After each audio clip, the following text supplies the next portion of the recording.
उस घर में एक भूत है, ये सब जानते थे। सच्चाई जानने के बावजूद भी अगर किसी को उस घर में रहना पड़े तो ये सीधा मुसीबत को निमंत्रण है।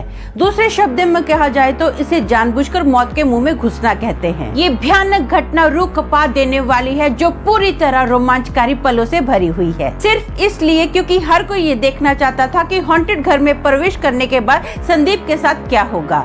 हेलो दोस्तों, मेरा नाम अमन है। मैं आप सभी के मनपसंद यूट्यूब चैनल कहानी रंगमंच में आपका स्वागत करती हूं। उम्मीद करती हूं कि आप सभी अच्छे और स्वस्थ होंगे। इसी तरह की वीडियो देखने के लिए आप मेरे चैनल को सब्सक्राइब कीजिए और हाँ, बेल आइकन को दबाना मत भूलना ताकि आपको आने वाले वीडियो के नोटिफिकेशंस मिलते रहें। तो चलिए शुरू करते हैं आज का भयानक किस्सा। दोस्तों, आज का जो किस्सा है ये मुंबई विरार का किस्सा है। यहाँ पर एक संदीप नाम का लड़का रहता है। संदीप वैसे तो नासिक से बिलोंग करता है। संदीप की फैमिली में उसके मम्मी डैडी और 2 छोटे भाई बहन हैं जो कि पढ़ रहे हैं। संदीप ने जस्ट अभी ना 10वीं की पढ़ाई कंप्लीट की और उसने 11वीं में दाखिला लिया। 2 ही महीने के बाद उसका कॉलेज चालू होने वाला था। लेकिन इस दौरान ना संदीप के पिताजी, जो कि एक बैंक में चपरासी का काम करते थे, उनको दिल का दौरा पड़ गया और उनकी मृत्यु हो गई थी। अब पूरे परिवार की जो जिम्मेदारी थी ना संदीप के मम्मी के कंधों पर आ गई। संदीप की मम्मी लोगों के घर में खाना बनाने, झाड़ू पोते का काम करने लगी। लेकिन संदीप की मम्मी को पहले से ये अंदाजा था कि वो चाहे जितनी भी भले कड़ी मेहनत कर ले, लेकिन वो पूरी जिम्मेदारी परिवार की नहीं उठा सकती है, क्योंकि बच्चों की पढ़ाई लिखाई, घर का रेंट, खाना पीना, ये 3 बच्चों की पढ़ाई कैसे पॉसिबल हो सकती है घर में झाड़ू पोता करने के लिए।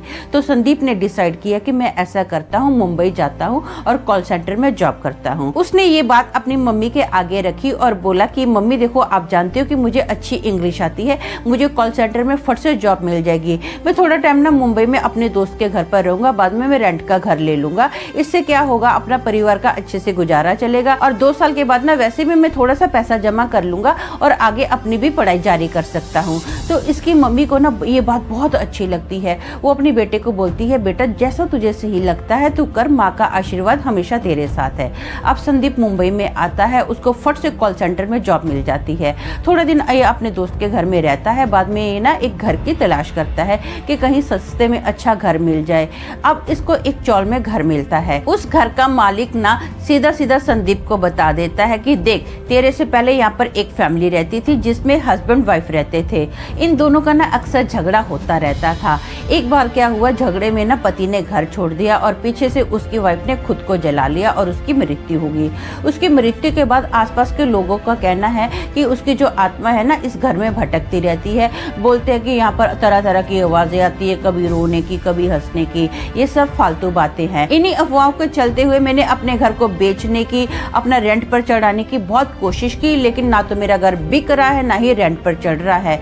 मैं तुझे एक ऑफर देता हूँ, तू ना 1 साल इस घर में रह, मैं तेरे से कोई भाड़ा नहीं लूंगा। लेकिन हाँ, अगले ही साल में जैसे ही तेरा दूसरा साल आएगा ना तो मैं तेरे से आधा भाड़ा लूंगा। ये जो फैमिली यहाँ पर पहले रहती थी वो मुझे 10,000 रुपया भाड़ा देती थी, तो ऐसा करना, तू मुझे 5,000 रुपया भाड़ा दे देना। ऐसे में क्या होगा, लोगों का भी मुंह बंद हो जाएगा, उनको भी पता चल जाएगा कि यहाँ पर कोई भूत प्रेत नहीं है और तुझे भी बहुत जरूरत है, तेरा भी काम हो जाएगा। तो संदीप को ना ये ऑफर बड़ा अच्छा लगता है। वो बोलता है ठीक है, मैं आज से इसी वक्त से ना इस घर में रहने के लिए आ जाता हूँ। संदीप अपना बैग लेकर आता है और ऑनर से चाबी ले लेता है। अब जैसे ही संदीप ने ताला खोलकर इस घर में पैर रखा ना, उसको बहुत ज्यादा गंदी बास आ रही थी, जैसे कोई मांस जल रहा है या फिर कोई टायर जल रहा है। बहुत भयानक बास आ रही थी। तो संदीप ने क्या किया, घर का कोना कोना अच्छे से साफ कर दिया, लेकिन जो बास थी ना अभी भी कंटिन्यू आ रही थी।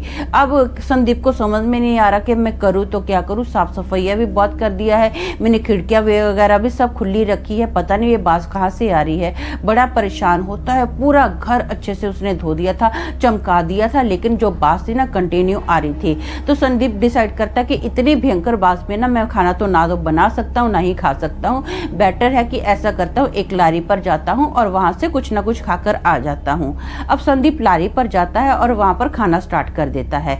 खाते खाते भी उसको कंटिन्यू बास आ रही है। उसको समझ में नहीं आ रहा कि ये बास है मेरे नाक में, मेरे दिल दिमाग पर बस गई है क्या, जो मुझे कंटिन्यू यहाँ पर भी बास आ रही है। क्या हो गया है मुझे, बहुत मुश्किल से ना वो अपना खाना कंप्लीट करता है। जैसे ही वो घर के अंदर आता है ना तो वो 4-5 उल्टियां एक साथ कर देता है, क्योंकि घर के अंदर बहुत ही ज़्यादा बास आ रही थी।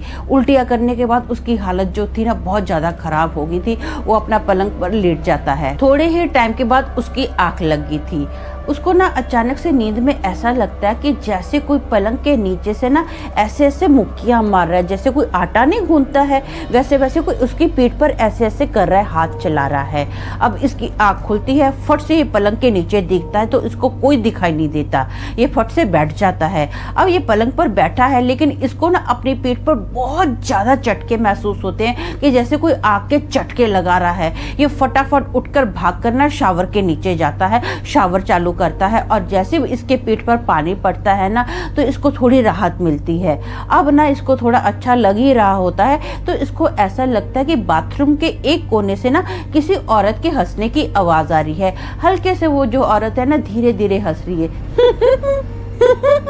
ऐसी इसको हंसी की आवाज आई। तो जिस कोने से इसको हंसी की आवाज आई थी ना बाथरूम के, ये फट से उस कोने में देखता है तो इसको ना एक औरत की परछाई खड़ी हुई नजर आती है। ये ध्यान से अपनी आंखों को मसलता है कि देखो ये है क्या। इतने वो जो परछाई थी ना दीवार के आर पार होगी। ये थोड़ा घबरा जाता है, फट से अपने बेड पर आता है और मन ही मन में प्रार्थना करनी शुरू कर देता है। इसको अंदर से डर महसूस होता है लेकिन ये सोचता है कि क्या कर सकता हूँ, इसी घर में रहना होगा, मुझे हिम्मत तो जुटानी होगी। ऐसा अपने आप को ये दिलासा देता है। अब अगली सुबह आती है। ये अपना ऑफिस के लिए तैयार हो जाता है। नाश्ता वगैरह कुछ नहीं कर रहा है क्योंकि इसको अभी भी इस घर के अंदर से बहुत ज़्यादा बास आ रही थी। जैसे ही इसने अपने घर का दरवाज़ा खोला ना तो ये देखता कि आसपास के ना कुछ लोग खड़े हैं जो कि इसको अजीब सी नज़रों से देख रहे हैं। ये इन लोगों को सोचता कि इग्नोर करता हूँ, जो भी है जिसको जैसा देखना है देखने दो। फाइनली 2-3 बंदे ना इसको रोक के पूछते हैं कि तुम्हारे घर से ना रात को अजीब सी आवाज आ रही थी, क्या हुआ, कोई भूत प्रेत दिखा क्या। ये किसी को कुछ रिप्लाई नहीं करता, चुपचाप अपने ऑफिस में आता है। ऑफिस में पूरा दिन काम करता है।